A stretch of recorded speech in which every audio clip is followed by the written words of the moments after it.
Dark Secrets Behind Disney Parks Part 3. Hello viewers, how are you? Welcome to the third part of the Dark Secrets Behind Disneyland. Make sure to check all the other part of this series. With that said, let's get back to our discussion topic 63. It's hard to become a princess. It's not easy to become a princess in Disneyland. In fact, it takes a good bit of training to graduate into reality. Everyone is hired initially as the role character performer. You are not allowed to learn a face role, the characters that talk to you, unless you have had training as a fur character. First, costume characters such as Mickey Mouse, Minnie Mouse, etc. are editor shared. Once you move on to become a face character, the training is pretty extensive. According to the editor, you have 2 days of training per face character you are given. Day 1 is watching the movie, learning how to walk, talk and act, and day 2 is meet and greets with guests. There are people who are face trainers who monitor you during training. After you are approved, you are expected to maintain your training and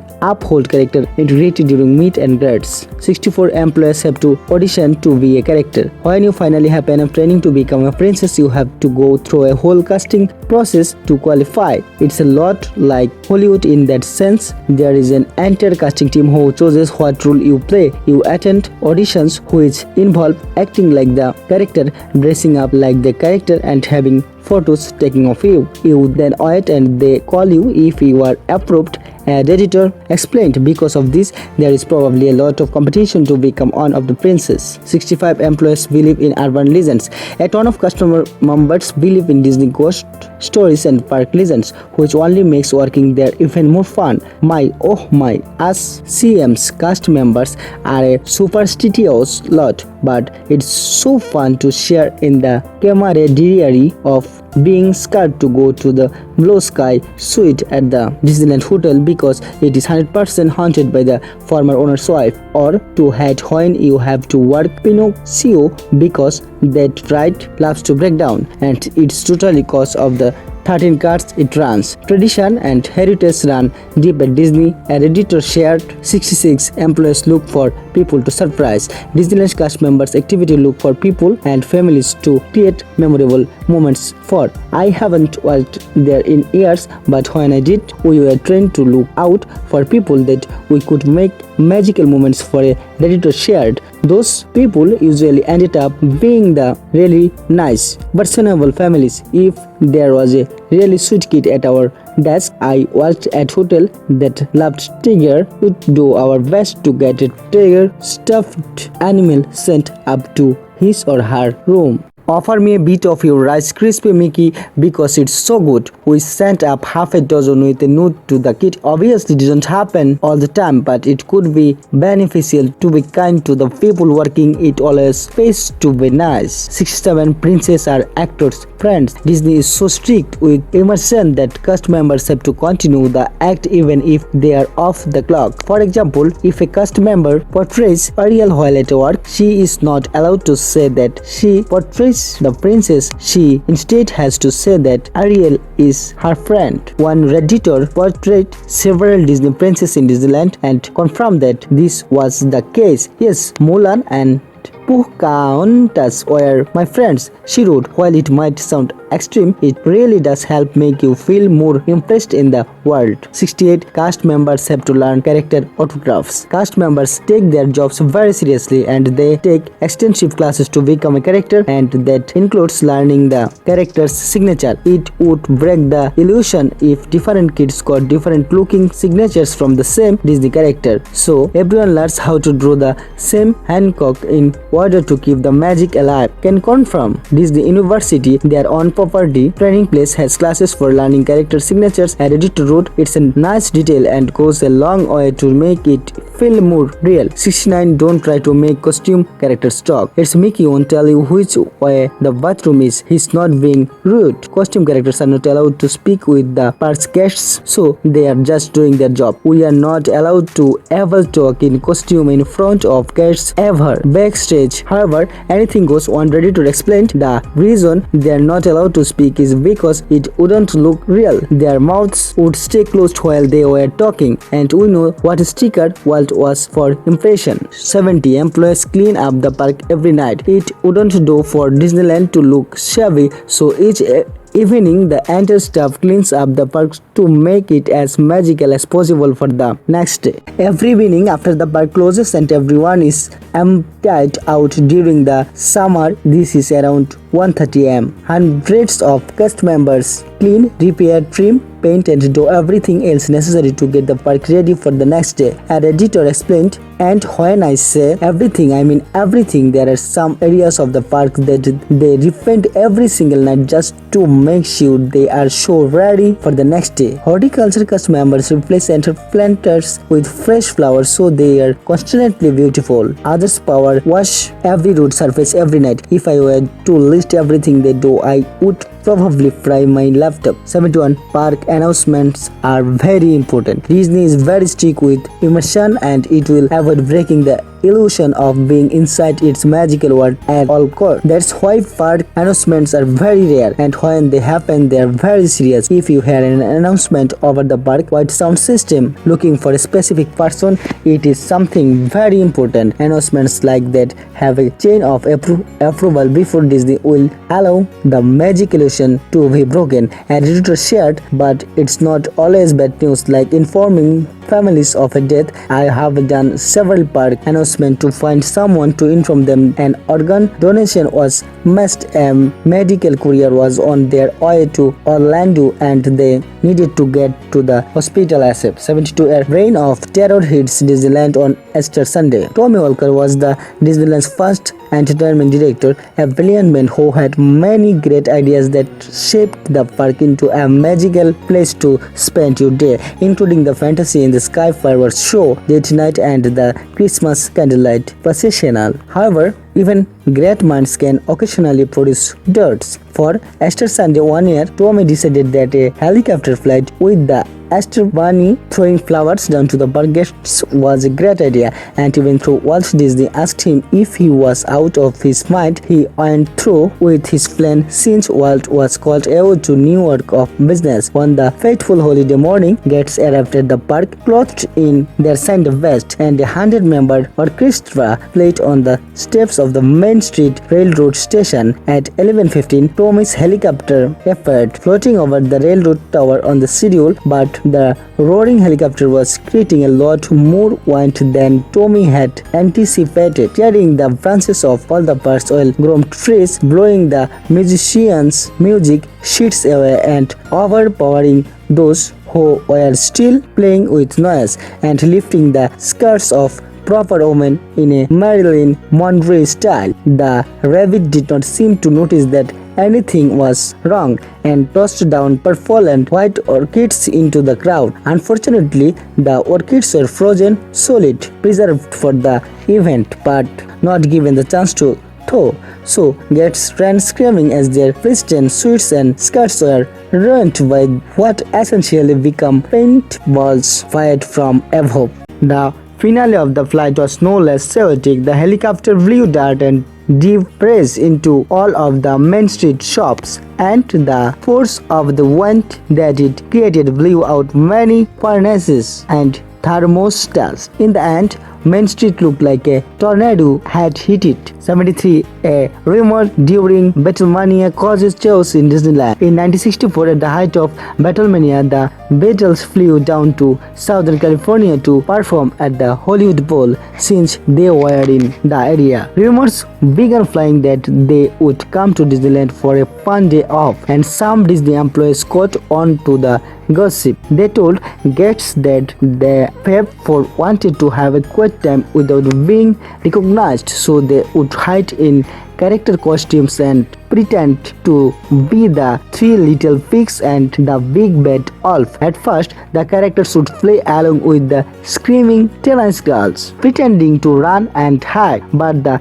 battles fans become so intense that the characters need to flee become real. Fans were moving the characters and grabbing at them, sometimes in appropriately all weekend, forcing Disney's management to temporarily remove all characters from the park until the vehicles left California. The culprits behind the rumor were never tracked down. 74. Tinker Bell goes stuck on her flight down from the Matterhorn. When Peter Pan was released, it quickly became one of the Disney's most popular movies. Park guests began asking where Tinker Bell was. So, in 1961, Disney hired Tini Klein, a 71-year-old circus acrobat and stuntwoman from Europe, to play Tinker Bell in the Pirates show. Every night her job was to begin the show by sliding down a cable from the top of the Matterhorn to a tower in Frontierland, portraying Tinkerbell as a daring, free-flying fairy. Teeny was a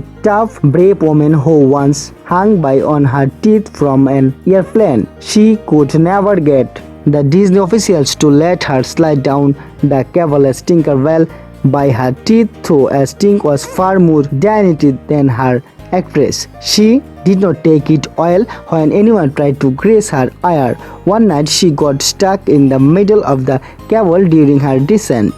Dangling 60 feet in the air over alarmed gates, no one could reach her until the Anaheim Fire Department showed up with an extension ladder and a rope, bringing her down to safety. After that incident, Teeny was slightly more amenable to Disney's safety measures until 1964, when she retired due to stomach cancer and passed away before being able to return to work. 75. A band member on LSD directed boats naked on Disney's Rivers of America. In the 1960s, drugs were an epidemic in society, and not even Disneyland was immune to their fate. One night, a cornet player who was part of a guest band playing at Disneyland snuck away from his group to get high on LSD. He stripped naked, threw his cornet into the river, and swam across to Tom Sawyer Island. Once he was there, he climbed up on some rocks and began trying to direct traffic. One of the boats passing by had a driver giving a tour to guests and shining his flashlight at the scenery as they went. To your right is the burning settlers' cabin. On the left is an Indian village, and on your right is a nude man standing on a rock. At this point, the naked man removed, and a passenger screamed, "Ah, it's real." To which the captain replied, "Yes, sometimes you see strange things on the rivers of America." Another boat had already radioed security, so soon after that a guard piloted a maintenance boat out to the island and picked the disoriented man up, covering his rear end with a hat as he forcibly carried him out of the park. By the time the man was removed, the story had spread like wildfire. The next day, the morning papers read, "Nude dude at Disneyland." 76. A guest got his artificial leg ripped off by a Space Mountain rocket. Space Mountain sends its rockets off on a precisely timed automatic schedule, so to ride it, guests need to be able to enter and exit the right vehicles at a reasonable speed. One pair of friends, a few cast members, and hundreds of horrified witnesses learned this the hard way. One of these two friends had an artificial leg, and they wanted to ride Space Mountain together regardless of the one-legged friend's special requirements. The cast members at the ramp asked them if he was able to get in and out of the ride unassisted because they knew about the rocket schedule. If a rocket comes out too late, the computer will turn on every brake on the ride and stop the whole thing entirely. So the employees wanted to make sure that didn't happen. The man said he could do it, but he took a very long time to get seated because he had to push a button to get his leg to bend. This made the employees very anxious. If it took so long to get him in, would it take even longer to get him out? So after the man was finally in the car and on the ride, they sent another cast member to the unloading dock to get him out. Unfortunately, when the car with the two friends arrived at the unloading dock, there wasn't much time to get them out before the rocket left again. So the cast member at the unloading dock immediately attempted to yank the one-legged man out without consideration for the need to bend his leg. It was quite a struggle, but eventually the cast member set the man with the artificial leg beside the rocket and waited for the control tower to move it. What none of them noticed was that his artificial foot was stuck in between the lap bar and the edge of the seat. When the rocket took off, it took the man's artificial leg with it. By this point, a crowd had gathered to watch the struggle, and a lot of people began screaming because they thought his real leg had been ripped off. Naturally, the people who were next in line were reluctant to ask for help getting on and off the ride. 77. A child's ashes were dumped on the Haunted Mansion ride. On December 14, 2002, a small group of people arrived at the Haunted Mansion and asked for a private elevator. They wanted a place to pray for their 7-year-old boy who had died recently, and chose the Haunted Mansion because it was his favorite ride in Disneyland. The cast member felt bad for them and let them in alone even though there was a long line. Things were relatively normal until the group was in their dome buggies. The Haunted Mansion has hidden cameras in every room to make sure guests remain seated and behave. On one of these hidden cameras, a cast member noticed a woman in the group throwing some powder out of her dome buggy. This cast member did not want to stop the ride, but he did tell the woman repeatedly not throw things out of the ride vehicle. By the time he went to get a supervisor, the family was off the ride and had disappeared into the crowds outside. The ride was evacuated so a cast member could go inside to see what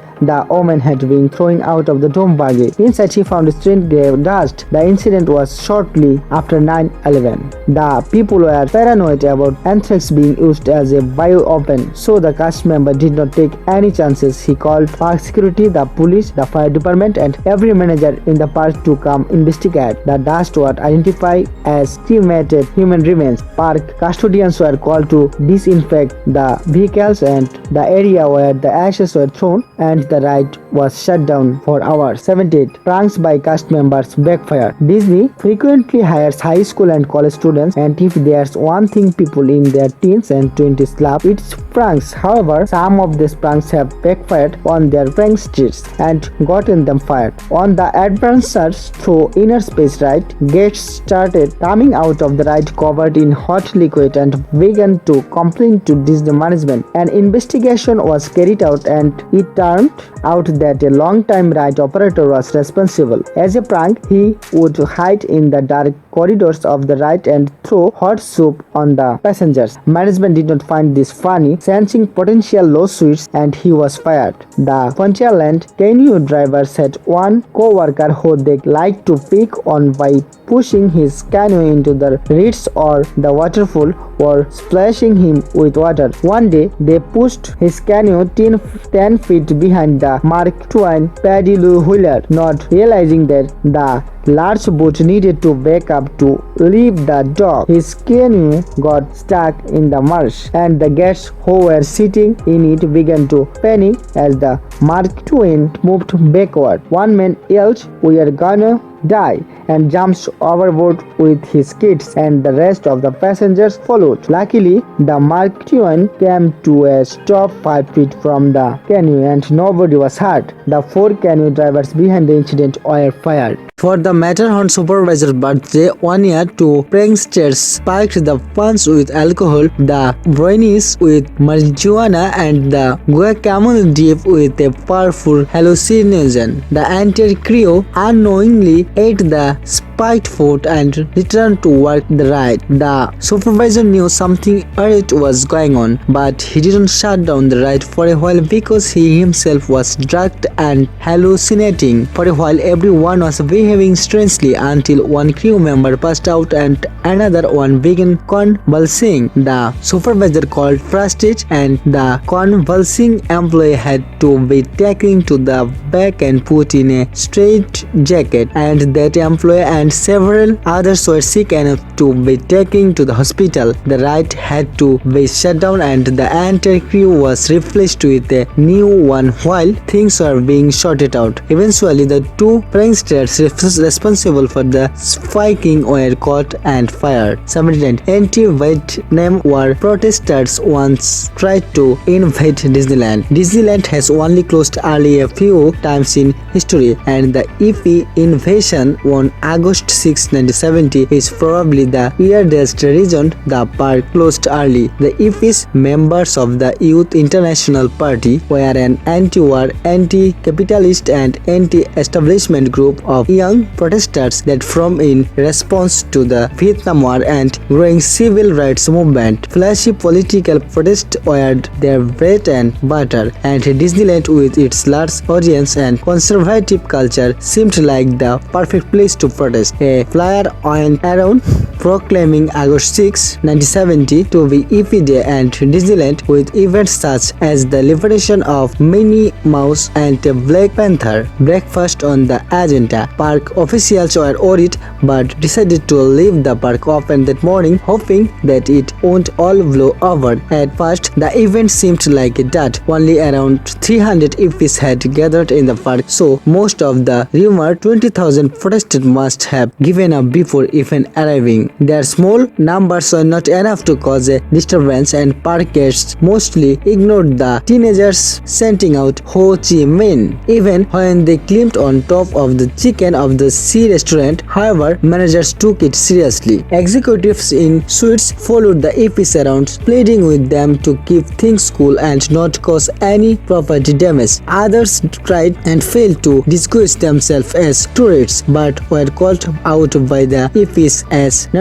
Things started to get more serious in the afternoon when a group of IFIs marched to Frontierland chanting "We are marching to Cambodia" and took over Tom Sawyer Island, kicking tourists out and planting a Viet Cong flag on top of Fort Wilderness. The park discontinued routes to the island in an attempt to contain the IFIs there, but the IFI invasion was not ever around 6. They attempted to rush the Bank of America, replacing the American flag with one of their own. Tourists gathered to bow them and tell them to stop, and one tourist tore down their flag, prompting several IFIs to jump him. A wall of security guards had formed blocking of Main Street by this point, and when the IFIs tried to hit back up street, they were stopped and a massive brawl broke out. Riot police fought to contain the mob, and section by section, and the park was closed and emptied, with 30,000 confused and angry tourists being told to leave. 23 of the IFIs were arrested while many others fled the scene. The mob had caused a lot of damage to the park, from flaming trash cans to trampled flower beds to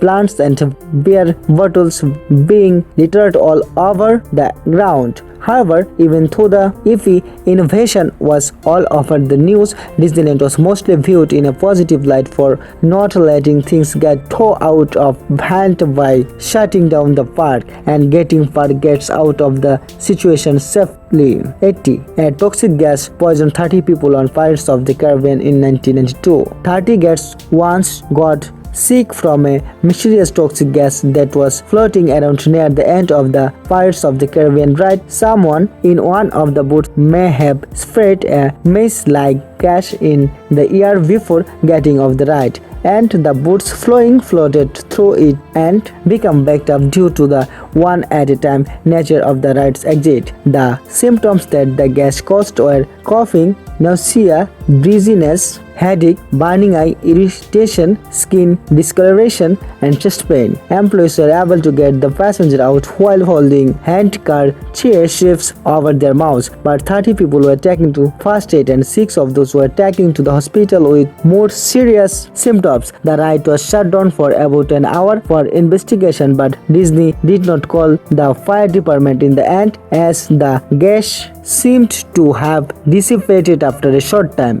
81. Mickey's rat friends terrorized employees and guests. In the fledgling years of the park, rats were the #1 feast of Disneyland, coming out at night to feast on popcorn, chips, and cookies. Sometimes cast members had fun with the pest epidemic. Once some theft drivers found a nest of baby rats behind a crate on the dock and trapped one under a mint julep glass set on top of the crate. When people walked by, they would tell them that they found Mickey's friend. Other times, cast members were terrified by the rats. One Tomorrowland worker was being frightened by a rat in the submarine quay area, so they called her friend, a burly monorail driver, to come deal with it. The monorail driver concerned the rat and jumped on its head with his big black boots and became known around the park thereafter as the Rat Stomper. Similarly, on